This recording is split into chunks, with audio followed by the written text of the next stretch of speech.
वो और अभिनव बचपन से बहुत अच्छे दोस्त थे। नंदिता को अभिनव के साथ रहना, उसके साथ खेलना बहुत अच्छा लगता था।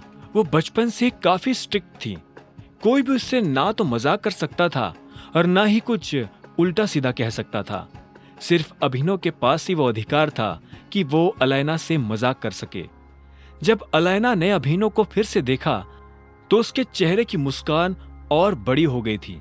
अलैना उसके पास आई और उसे अपना कार्ड थमाते हुए बोली, अगर हिम्मत हो तो मुझे फोन करके दिखाना, और हंसते हुए वहां से निकल गई।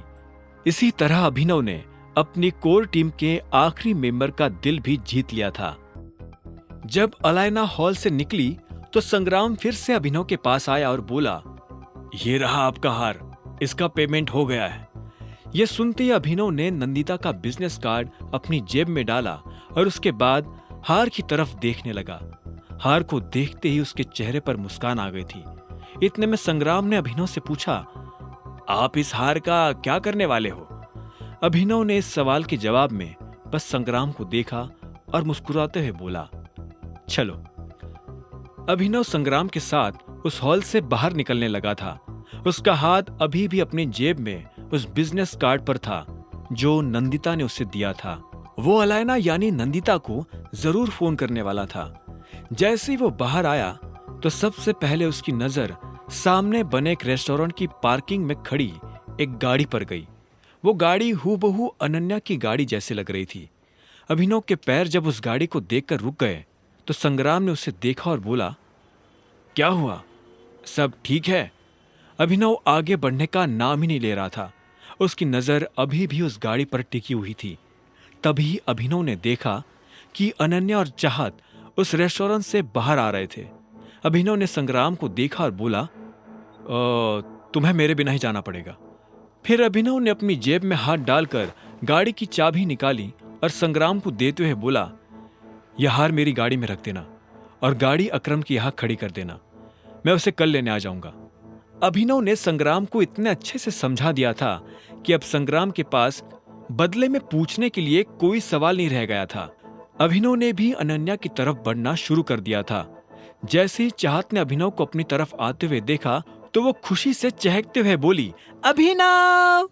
ये नाम सुनते ही अनन्या की त्योरिया चढ़ गई और अगले ही पल वो हताश भी हो गई। उसने देखा कि अभिनव सामने से चला आ रहा था। जैसे ही वो अनन्या के पास आया तो उसने पूछा, तुम यहाँ क्या कर रहे हो? अभिनव ने जवाब देने से पहले ही एक सेकंड के लिए अनन्या को देखा। उसने बहुत सुंदर ड्रेस पहनी हुई थी। अब अभिनव ने अनन्या के सवाल पर आते हुए कहा, मैं यहाँ कुछ खाने आया था और जब मुझे तुम दिखी तो मैंने सोचा चलो अब मैं फ्री में घर भी पहुंच जाऊंगा।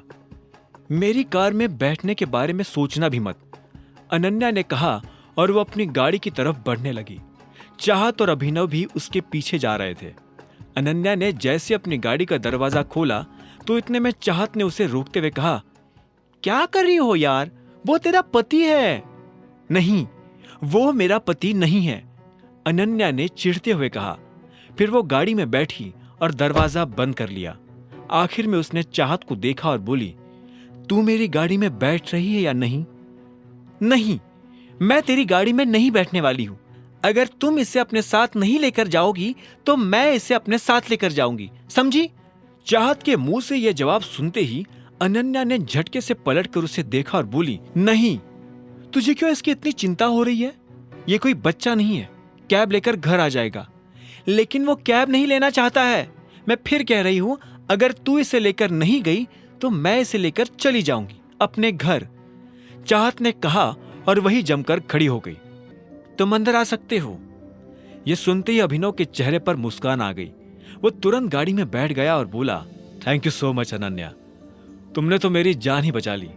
मेरे पास लास्ट 500 रुपए बचे थे और मैं उन्हें खर्च नहीं करना चाहता था। अभिनव की ये बात सुनकर अनन्या को और गुस्सा आ गया। अभिनव को अनन्या की दोस्त के सामने ये कहते हुए भी शर्म नहीं आ रही थी कि उसकी जेब में आखिरी 500 रुपए रह गए थे। चाहत ये सुनकर हंसी और बोली, देखा, मैंने कहा था ना कि बंदा डाउन टू अर्थ और ऑनेस्ट है, जो सच है वो सीधा कह देता है। हाँ, लेकिन मुझे इसकी ऐसी टुच्ची बातें सुनने में कोई इंटरेस्ट नहीं है, अनन्या ने कहा। ये सुनकर चाहत और जोर से हंसने लगी।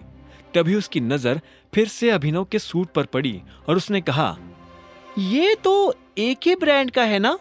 इतना सुनते ही अनन्या ने भी गौर से अभिनव के सूट को देखा और बोली, एके? तुमने एके का सूट पहना हुआ है? मुझे तो लग रहा था कि ये मेरा दिया हुआ सूट है।